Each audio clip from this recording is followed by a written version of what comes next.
Hey everybody, it's Jim with RV with Danners. Hey, today we're going to be talking about a new tire pressure monitor kit from TST. The model number is TST507FT4C. Yeah, that's a lot of numbers, so I'm going to put a link down below. You can run off to TST's website and check it out, or Amazon, whatever works for you.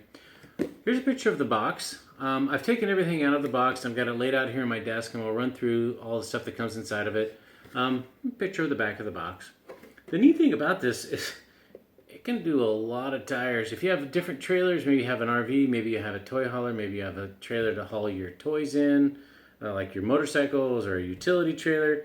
It has the ability to monitor 38 tires, 38 tires, and up to 218 PSI.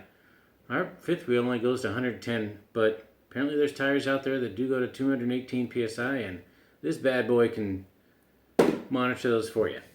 So what is it? The monitor itself is a little bit bigger than the old one, but the neat thing about this new one is it's in color.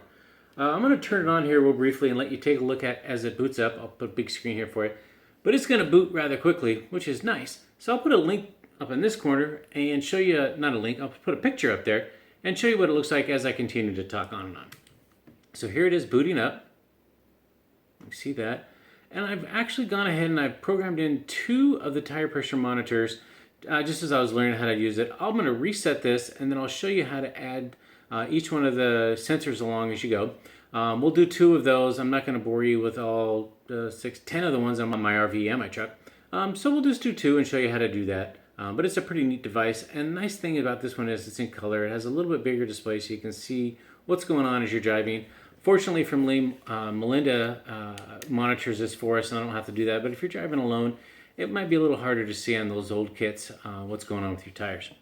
So what comes in the kit? It comes with, of course, sensors themselves. There's 4 of them in this kit. And this kit comes with the sensors that allow you to fill it up without taking it off.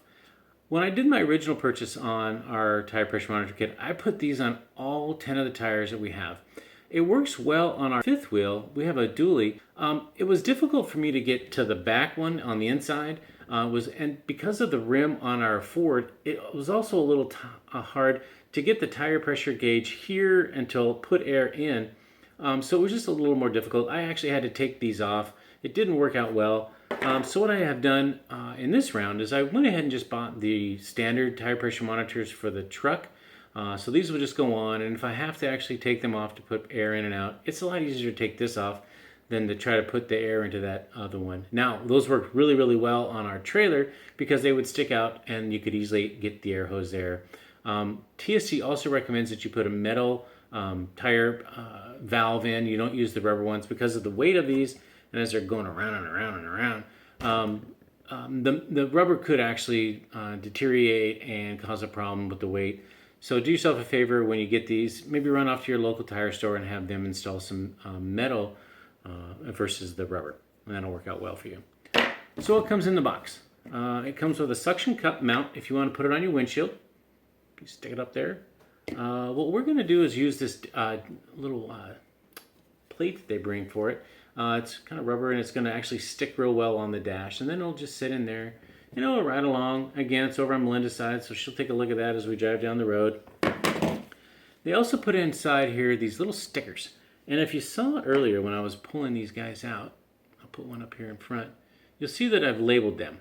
So now I know I've written down what number corresponds to each tire on my vehicle, and then when I go and have any issues, I can go look at the number. They give you a whole bunch of these so you could use them and be able to put the right sensor to the vehicle that you're going to use it for. One of the last things that comes in the kit is this kit. I think they might have another one, but this one I have actually includes a repeater. So what I'm going to do is then wire this into the front of our trailer where the RV batteries are, and then I'm going to mount it inside there. It's weatherproof, so you don't have to have it inside, but I figure might as well just leave it inside. And then there's no programming after you get that. This will then send the signal from the tires on the RV directly to the device in the truck, so you don't have to do any additional programming or synchronization of that. What was the last thing I was talking about? Oh yeah, some of the accessories that come with it, just like the mounting brackets, some of the release, because these things are locked so you don't get them stolen. Oh, one last thing on this. If you guys watched my video on the water pump for the trailer, I thought it was interesting that Lippert did not include a fuse. So good thing for TST that you included a fuse on this. I just think it's a little cheap when somebody doesn't include something that you actually need.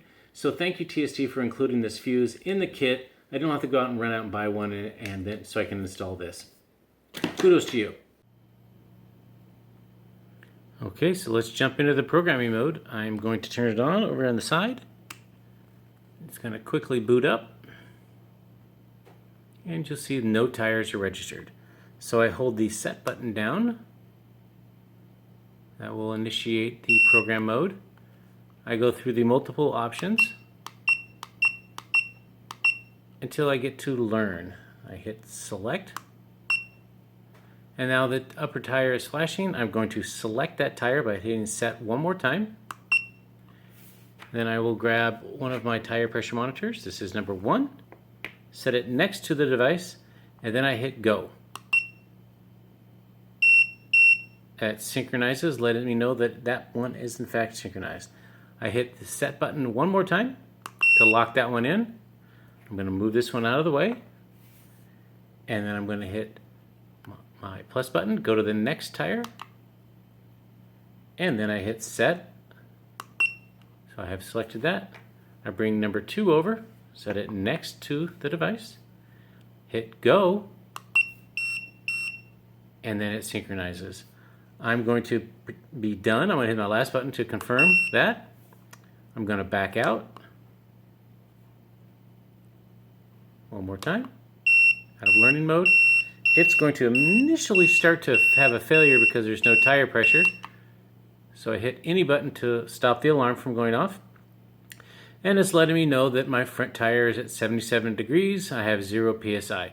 Now you'll start to notice the neat thing about this the monitor itself is the display is bigger. I can actually read these numbers from across the truck, the cab of the truck. Before it was a little hard to see. Now with these color schemes, it's a lot easier to read from realistically anywhere in the vehicle. There's also a little red icon flashing down here letting me know that there's a failure as well, because I did silence the alarm by hitting the button. Now we're going to talk about how to install the actual sensor monitors on the trailer. The truck's already been done. Remember to put steel valves in there, guys, so it's important. But what you do is you take this little locking nut. I've already installed one here on the valve stem itself. And then you just simply take the cover off, and then you screw it on. Get a little air there, tighten it down, and then you back this nut off until it gets to the front of the valve stem. Take the included locking tool they give you, and all you're going to do is just tighten that down. Tighten. Don't over tighten, just make it snug, like that. And now it's on there, it won't come off without this locking tool, so it's got the theft protection. Put your cap back on. I got to do 3 more, but I'm not going to bore you with that, and then we'll be done. Alright, so I wanted to show you the display and how they look on each one. Here's the new color version, and here's the old black and white version, kind of grayscale. And if you're across the truck, the numbers are a little harder to read. Pay no attention to how these are configured, because what happened was I've lost the configuration on my old video, and I had to reinstall these on my car to make the video look good. So pay no attention to where it shows up here. I'll back it up again so you can see the numbers. So it's showing the PSI and the temperature, and then over here it's looking for the trailer, but that's off in storage a couple miles away. So we'll back it up again, and I'll show you what the PSI looks like, the temperature, and then the PSI in the truck. So really a much better view overall, larger display, easy to read numbers. These numbers are a lot easier to read than the numbers when they show up over here. Back up again, back up again. So again, you can see the numbers. I think it's a big improvement overall. Smaller antenna, this one over on the side. Battery life seems to be a little bit better on this one. And then on this one, which the interesting part is you can program additional trailers, where this one you're stuck on the original. So if you had like a trailer you're towing and you had maybe a utility trailer or something additional, you can program that in on the new one. You can say trailer number 1, trailer number 2, trailer number 3. On this one you're just kind of stuck with the original one trailer, so you couldn't monitor multiple trailers. It's a big improvement. Good job TST on being able to allow us multiple trailers to be able to monitor that. So this is about a wrap to the video. I hope you got a lot of information out of this. The device itself has really done a wonderful job for us being able to, as we drive down the road, we understand that our tires are up to pressure and the temperature is correct. Fortunately for me, Melinda monitors it for us, but with the new device and that bigger display, it would make for a really good way to see across the cab during the day and at night, because it's backlit, so the illumination on it is very nice at night. I know a lot of folks, when they leave camp, the last thing they do is they actually look at their tires and they inspect them and on their trucks as well. But think about it when you're driving down the road. You might be traveling 2, 3, 4, 5, 6 hours at a time, and lo and behold, there's nails on the road. There's things that could actually, cause your tire to puncture and start to have pressure leak, or maybe they're overheating. And you really can't see that after you're starting to drive down the road. So a device like this is a really nice upgrade to make yourself safe as you drive down the road and the others around you. The one last thing I want to kind of bring up is during the video I kept telling you about making sure that you install metal valve stems, and that's important if you have the flow-through type of device here, the sensor. If you purchase the kind that we have on the truck that do not flow through, you can still stick with the rubber because the weight isn't heavy enough that you have to switch over to metal. So again, if you use the flow-through kind, you need to have a metal valve stem. If you're using the kind that's just a cap that twists on and off, you do not need to move over to metal. You can stay with your existing rubber. I hope you found this information useful. There's a lot of links down below, so go ahead and check those out and research it a little bit more on your own. If you liked the video, please give us a thumbs up, and if you haven't done so yet, maybe hit that subscribe button. Thanks for watching, and have a great day. Bye. So if you haven't done so yet, please remember to hit the subscribe button and then hit the little bell so that it reminds you when we post new videos.